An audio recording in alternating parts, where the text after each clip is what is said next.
Odia net experts YouTube ଚ୍ୟାନେଲର ଅନ୍ୟ ଏକ ନୂଆ ଭିଡ଼ିଓକୁ ଆପଣମାନଙ୍କୁ ସ୍ୱାଗତ।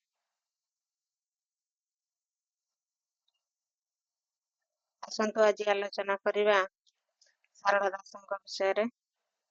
ଆଜିର ଟପିକ୍ ଆମର ଶାରଳା ଦାସ। ତା ପୂର୍ବରୁ ଆପଣମାନଙ୍କୁ କହି ରଖେ ଓଡ଼ିଆ ନେଟ୍ ଏକ୍ସପର୍ଟସ୍ ୟୁଟ୍ୟୁବ୍ ଚ୍ୟାନେଲର ଭିଡ଼ିଓ ସବୁ ଆପଣମାନଙ୍କୁ ଭଲ ଲାଗୁଥିଲେ ଚ୍ୟାନେଲକୁ ସବସ୍କ୍ରାଇବ୍ କରିବେ, ଲାଇକ୍ କରିବେ ଏବଂ ସେୟାର କରିବେ ସାଙ୍ଗମାନଙ୍କୁ। ଭିଡ଼ିଓ ପାଇବାକୁ ଚାହୁଁଥିଲେ ଓଡ଼ିଆ ନେଟ୍ ଏକ୍ସପର୍ଟସ୍ ଟେଲିଗ୍ରାମ ଚ୍ୟାନେଲରେ ଜଏନ୍ କରିବେ। ଆସନ୍ତୁ ଆଜିର କ୍ଲାସକୁ ଆଗକୁ ନେବା। ଶାରଳା ଦାସ ପ୍ରାଚୀନ ଓଡ଼ିଆ ସାହିତ୍ୟ ଶାରଳା ଯୁଗ ନାମରେ ପରିଚିତ। ଆମର ପ୍ରାଚୀନ ଓଡ଼ିଆ ସାହିତ୍ୟ କୋଉ ଯୁଗ ନାମରେ ପରିଚିତ? ଶାରଳା ଯୁଗ ନାମରେ ପରିଚିତ। ପଞ୍ଚଦଶ ଶତାବ୍ଦୀର ଆଦିକବି ଶାରଳା ଦାସଙ୍କ କାବ୍ୟିକ କୃତିତ୍ୱ ହିଁ ଏହାର ପ୍ରଧାନ ହେତୁ। ତାହେଲେ ଶାରଳା ଦାସଙ୍କ ସମୟ କେବେ? ପଞ୍ଚଦଶ ଶତାବ୍ଦୀ। ଶାରଳା ଦାସଙ୍କୁ କଣ କୁହାଯାଏ ଦେଖିବା। ଉତ୍କଳର ବ୍ୟାସ, ମାଟିର ମହାକବି ଓ ଶୂଦ୍ରମୁନି ରୂପେ ସମ୍ମାନିତ। କବି ସୂର୍ଯ୍ୟବଂଶ ବା ସମ୍ରାଟ କପିଳେନ୍ଦ୍ର ଦେବଙ୍କ ସମସାମୟିକ ପ୍ରତିଭା। ଯେତେବେଳେ ରାଜା କପିଳେନ୍ଦ୍ର ଦେବ ଥିଲେ ସେହି ସମୟରେ କବି ଶାରଳା ଦାସଙ୍କ ସମସାମୟିକ। କପିଳେନ୍ଦ୍ର ଦେବଙ୍କ ସମସାମୟିକ କବିତା ଲେଖିଏ ଶୂଦ୍ରମୁନି ଶାରଳା ଦାସ। ଅବିଭକ୍ତ କଟକ ଜିଲ୍ଲା, କୋଉ ଜିଲ୍ଲା? କଟକ ଜିଲ୍ଲା ଓ ବର୍ତ୍ତମାନର ଜଗତସିଂହପୁର ଜିଲ୍ଲାର ଝଙ୍କଡ଼ରେ। ବର୍ତ୍ତମାନର ଜଗତସିଂହପୁର ଜିଲ୍ଲାର ଝଙ୍କଡ଼ରେ ସେ ଜନ୍ମଗ୍ରହଣ କରିଥିଲେ। ତାଙ୍କର ପିତୃଦତ୍ତ ନାମ ଥିଲା ସିଦ୍ଧେଶ୍ୱର ପରିଡ଼ା। ପିଲାଦିନର ନାମ କଣ ଥିଲା? ସିଦ୍ଧେଶ୍ୱର ପରିଡ଼ା। ବାଗ୍ଦେବୀ ମା ଶାରଳାଙ୍କ କୃପା ବଳରେ ସେ ଅପୂର୍ବ କୃତିତ୍ୱର ଅଧିକାରୀ ହୋଇଥିବାରୁ ନିଜକୁ ଶାରଳା ଦାସ ରୂପେ ଅଭିହିତ କରିଥିଲେ। ବାଗ୍ଦେବୀ ମା ଶାରଳାଙ୍କ କୃପାରୁ ସେ କବିତ୍ୱ ପ୍ରାପ୍ତ କରିଥିବାରୁ ନିଜକୁ ଶାରଳା ଦାସ ରୂପେ ଅଭିହିତ କରିଥିଲେ। ବିଲଙ୍କା ରାମାୟଣ, ମହାଭାରତ, ଚଣ୍ଡୀପୁରାଣ, ଲକ୍ଷ୍ମୀନାରାୟଣ ବଚନିକା ତାଙ୍କର ଅମର କୃତି। ତାଙ୍କ ଦ୍ୱାରା ରଚିତ ଓଡ଼ିଆ ମହାଭାରତ ଅନେକ ଦୃଷ୍ଟିରୁ ମୌଳିକତାର ବାହକ। ଦାଣ୍ଡିବୃତ୍ତରେ ରଚିତ ଏହି ଗ୍ରନ୍ଥ ବ୍ୟାସ ମହାଭାରତ ଅବଲମ୍ବନରେ ସମଗ୍ର ପୂର୍ବ ଭାରତୀୟ ଭାଷା ଗୁଡ଼ିକ ମଧ୍ୟରେ ପ୍ରଥମ ପ୍ରୟାସ। ହେଲେ ମହାଭାରତ କୋଉ ବୃତ୍ତରେ ରଚିତ? ଶାରଳା ଦାସଙ୍କ ମହାଭାରତ ଦାଣ୍ଡିବୃତ୍ତରେ ରଚିତ। ଆସନ୍ତୁ ଯିବା ଆଜିର ପ୍ରଥମ ପ୍ରଶ୍ନ। କପିଳେନ୍ଦ୍ର ଦେବଙ୍କ ରାଜତ୍ୱ କାଳ କେତେ? ତାର ଉତ୍ତର ହବ ବି।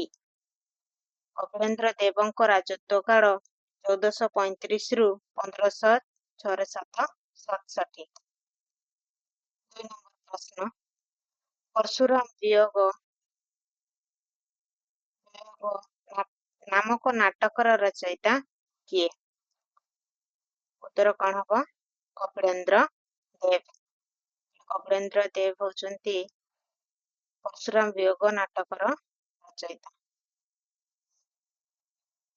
ଶାରଳାଙ୍କ ଜନ୍ମପୀଠ କଣ?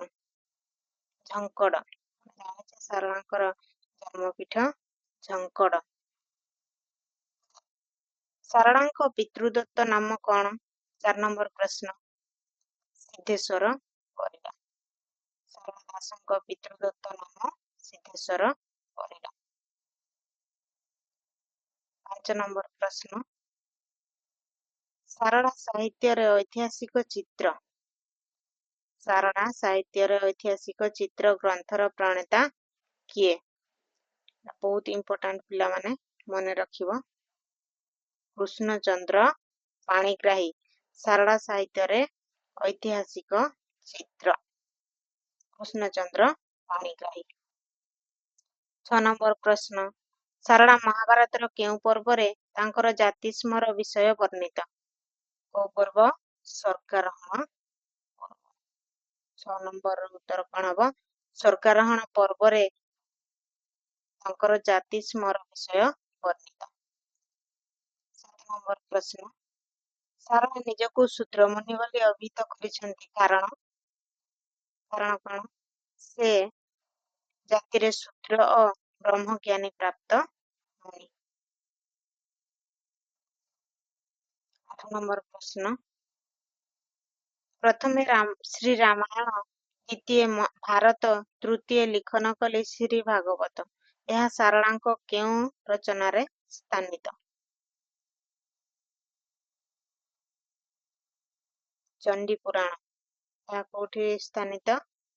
ଚଣ୍ଡୀ ପୁରାଣରେ। ଏଇଟା ମନେ ରଖିବ, ଥରେ କ୍ୱେଶ୍ଚେନ୍ ଆସିଥିଲା ବି ମଧ୍ୟ। ପ୍ରଥମେ ଶ୍ରୀ ରାମାୟଣ, ଦ୍ୱିତୀୟ ଭାରତ, ତୃତୀୟ ଲିଖନ କଲି ଶ୍ରୀ ଭାଗବତ। ଚଣ୍ଡୀ ପୁରାଣ ଗ୍ରନ୍ଥରେ ସ୍ଥାନିତ। 9 ନମ୍ବର ପ୍ରଶ୍ନ ଶ୍ରୀଲଙ୍କା ରାମାୟଣରେ କାହାର ମହାତ୍ମ୍ୟ ପ୍ରକଟିତ? ଉତ୍ତର ହେବ କଣ? ସୀତାଙ୍କର। 10 ନମ୍ବର ପ୍ରଶ୍ନ କେଉଁ ଗ୍ରନ୍ଥଟି ଗୋପୀନାଥ ନନ୍ଦ ଶର୍ମାଙ୍କ ରଚିତ? ଗୋପୀନାଥ ନନ୍ଦ ଶର୍ମାଙ୍କ ଦ୍ୱାରା ରଚିତ ରଚନାଟି ହେଉଛି ଶ୍ରୀ ଭାରତ ଦର୍ପଣ। 11 ନମ୍ବର ପ୍ରଶ୍ନ କେଉଁଠି ସାରଳାଙ୍କ ପାଇଁ ବ୍ୟବହୃତ ହୁଏ ନାହିଁ?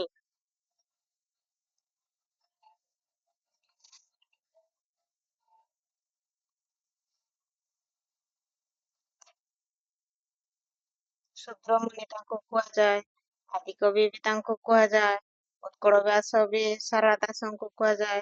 ତାହେଲେ ବ୍ୟାସ କବିଟା ହବ ଠିକ ଉତ୍ତର। ବ୍ୟାସ କବି କିଏ? ଫକୀର ମୋହନ ସେନାପତି। 11 ନମ୍ବର ଉତ୍ତର କଣ ହବ? ସି ବ୍ୟାସ କବି। 12 ନମ୍ବର ପ୍ରଶ୍ନ ନିମ୍ନୋକ୍ତ କେଉଁ ପ୍ରସଙ୍ଗଟି ସାରଳାଙ୍କର ମୌଳିକ କଳ୍ପନା ପ୍ରସ୍ତୁତ ବର୍ଣ୍ଣନା? 12 ନମ୍ବର ଉତ୍ତର କଣ ହେବ? ଶାରଳା ଗଛର ମହାତ୍ମ୍ୟ। ଶାରଳା ଦାସଙ୍କ ମହାଭାରତରେ ଯେଉଁ ଶାରଳା ଗଛର ମହାତ୍ମ୍ୟ ରହିଛି ତାହା ଶାରଳା ଦାସଙ୍କର ମୌଳିକ କଳ୍ପନା, ମୌଳିକ ରଚନା। 13 ନମ୍ବର ପ୍ରଶ୍ନ ପ୍ରବଚନଟିର ପଦ ପୂରଣ କର।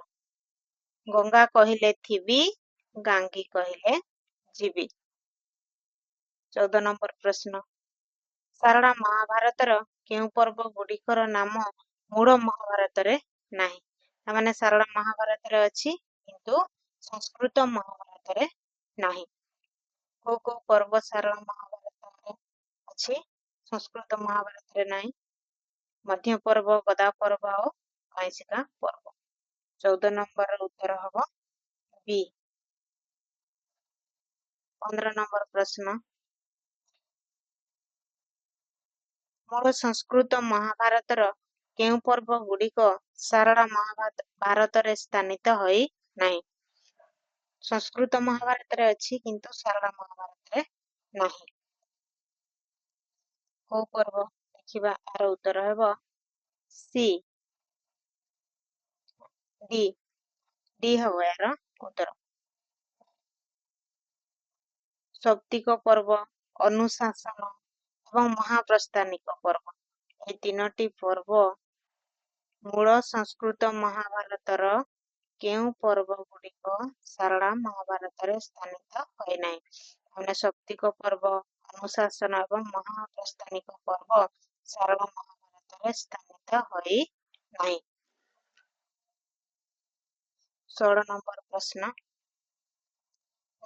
ନିର୍ମଳ ଜଳେ ଯେହ୍ନେ କ୍ରୀଡ଼ନ୍ତି ହଂସପନ୍ତି ତଥା ମୁହୂର୍ତ୍ତେ ବିଳାସେ ଶ୍ରୀକୃଷ୍ଣ ଭାରତୀ। ଏଠାରେ କେଉଁ ଅଳଙ୍କାର ହୋଇଛି? ଉପମା ଅଳଙ୍କାର।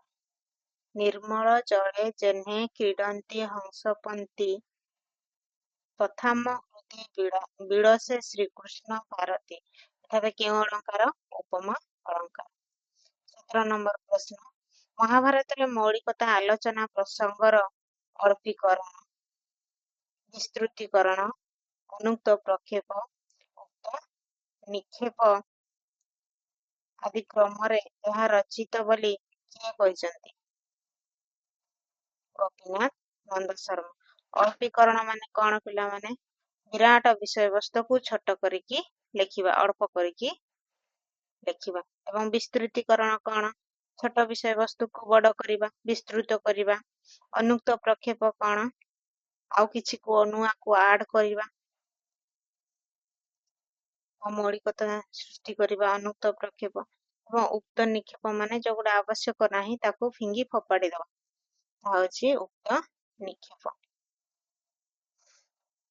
ଆଗକୁ ଯିବା, ମହାଭାରତ କେଉଁ ବୃତ୍ତରେ ରଚିତ? କୋଉ ବୃତ୍ତରେ ରଚିତ? ଦାଣ୍ଡି ବୃତ୍ତରେ। ଏହା ସମସ୍ତେ ଜାଣିଛନ୍ତି। ମହାଭାରତ କୋଉ ବୃତ୍ତରେ ରଚିତ? ଦାଣ୍ଡି ବୃତ୍ତରେ। 19 ନମ୍ବର ପ୍ରଶ୍ନ, ପାଣିନ-ପ୍ରିୟ ସମସ୍ୟା ମତେ ଆଗ ଦିଅ। ଏଠାରେ ଏହି ସମସ୍ୟାର ଅର୍ଥ କଣ? ସମସ୍ୟାର ଅର୍ଥ କଣ? ଉତ୍ତର। 20 ନମ୍ବର ପ୍ରଶ୍ନ, କେଉଁ ଗବେଷକ ଶାରଳାଙ୍କ ଲକ୍ଷ୍ମୀନାରାୟଣ ବଚନିକା ନାମକ ପୋଥି ବିଷୟରେ ପ୍ରଥମେ ସୂଚନା ଦେଇଥିଲେ? 20 ନମ୍ବର ପ୍ରଶ୍ନ, ଉତ୍ତର ହେବ ବଂଶୀଧର ମହାନ୍ତି। ବଂଶୀଧର ମହାନ୍ତି ଶାରଳାଙ୍କ ଲକ୍ଷ୍ମୀନାରାୟଣ ବଚନିକା ନାମକ ପୋଥି ବିଷୟରେ ପ୍ରଥମେ ସୂଚନା ଦେଇଥିଲେ। 21 ନମ୍ବର ପ୍ରଶ୍ନକୁ ଯିବା, ଶାରଳା ପୁରସ୍କାର କେଉଁ ସଂସ୍ଥା ଦ୍ୱାରା ପ୍ରଦତ୍ତ ହୋଇଥାଏ? ଉତ୍ତର ହେବ କଣ? ଏ ଇମ୍ଫା। ଉତ୍ତର କଣ ହେବ? ଇମ୍ଫା। ଶାରଳା ପୁରସ୍କାର କେଉଁ ସଂସ୍ଥା ଦ୍ୱାରା ପ୍ରଦତ୍ତ ହୋଇଥାଏ? ଇମ୍ଫା। 21 ନମ୍ବର ଉତ୍ତର ହେଉଛି ଏ। 22 ନମ୍ବର ପ୍ରଶ୍ନ, ଭୀମ କଇଁ ମାରିକି ମୋହର ପୁତ୍ରନ୍ତ ପାଇଲି। ଏଠାରେ ପୁତ୍ରନ୍ତର ଅର୍ଥ କଣ? ଆଉ ଉତ୍ତର ହେବ ପୁତ୍ର ମାନଙ୍କୁ। ପୁତ୍ରନ୍ତର ଅର୍ଥ କଣ? ପୁତ୍ର ମାନଙ୍କୁ।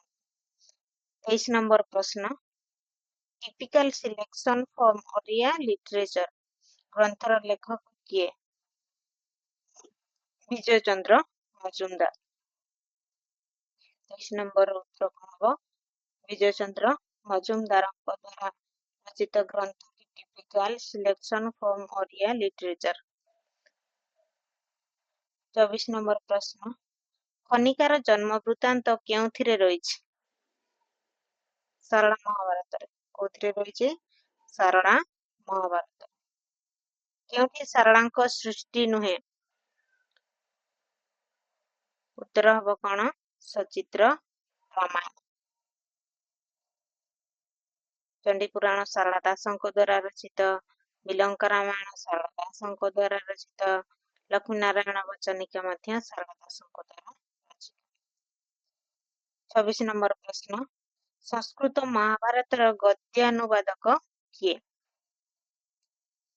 26 ନମ୍ବର ପ୍ରଶ୍ନର ଉତ୍ତର ହେବ ବିଶ୍ୱନାଥ ଖୁଣ୍ଟିଆ। ସଂସ୍କୃତ ମହାଭାରତର ଗଦ୍ୟ ଅନୁବାଦକ ବିଶ୍ୱନାଥ ଖୁଣ୍ଟିଆ। ଆଗକୁ ଯିବା, 27 ନମ୍ବର ପ୍ରଶ୍ନ, ଶାରଳା ଦାସ ମହାଭାରତ ଆରମ୍ଭରେ କାହାଙ୍କୁ ସ୍ତୁତି କରିଛନ୍ତି? ମନେ ରଖିବ ପିଲାମାନେ, ଶ୍ରୀ ଗଣେଶଙ୍କୁ ସ୍ତୁତି କରିଛନ୍ତି। ଶାରଳା ଦାସ ମହାଭାରତ ଆରମ୍ଭରେ ଗଣେଶଙ୍କୁ ସ୍ତୁତି କରିଛନ୍ତି।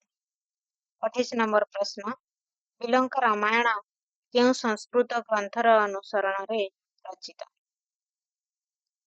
28 ନମ୍ବର ପ୍ରଶ୍ନ, ଉତ୍ତର ହେବ ଅଦ୍ଭୁତ ରାମାୟଣ।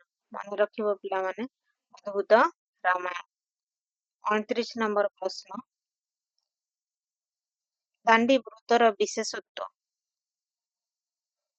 ଦୁଇ ପଦରେ ଏକ ପଦ ଓ ଅକ୍ଷର ସଂଖ୍ୟା ଅମେଳ। ଉତ୍ତର କଣ ହେବ? ଦୁଇଟି ପଦରେ ଗୋଟିଏ ପଦ ହେବ ଏବଂ ଅକ୍ଷର ସଂଖ୍ୟା ଅମେଳ। ଦୁଇଟି ପଦରେ ଏକ ପଦ। ଦୁଇଟି ପାଦରେ ଏକ ପଦ ଓ ଅକ୍ଷର ସଂଖ୍ୟା ଅମର।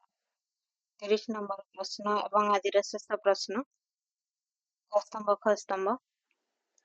ମହାକବି ସାରଳା ଦାସ। କଣ ହବ? ସର୍ବେଶ୍ୱର ଦାସ। ଏର ଆଇଭି। 29 ନମ୍ବର ଉତ୍ତର ହବ ଏଇଟା ଏ। ଶ୍ରୀ ଭାରତ ଦର୍ପଣ ଗୋପୀନାଥ ନନ୍ଦ ଶର୍ମା। ମାଟିର ମହାକବି ସାରଳା ଦାସ ମାଧରମାନ ସିଂ। ସରଳା ସାହିତ୍ୟର ପରିକ୍ରମା ସୁରେନ୍ଦ୍ର ମହାରଣା। ହେଲା, ଆଜିର ଶେଷ ପ୍ରଶ୍ନ ହଉଛି ଏଇଟା। ଧନ୍ୟବାଦ ପିଲାମାନେ। ଚ୍ୟାନେଲକୁ ସବସ୍କ୍ରାଇବ କରିବ, ଲାଇକ୍ କରିବ ଏବଂ ତମ ସାଙ୍ଗମାନଙ୍କୁ ନିହାତି ସେୟାର କରିବ, କାହିଁକିନା ସେମାନେ ବି ପଢନ୍ତୁ, ଆଗକୁ ବଢନ୍ତୁ। ଯୋଉ ପିଲାମାନେ UGC ନେଟ୍ ଆପ୍ଲାଏ କରିବା ପାଇଁ ଚାହୁଁଛନ୍ତି ସେମାନେ ତୁରନ୍ତ ଆପ୍ଲାଏ କରିଦିଅନ୍ତୁ। ଶେଷ ତାରିଖକୁ ଅପେକ୍ଷା କରନ୍ତୁ ନାହିଁ। ଧନ୍ୟବାଦ।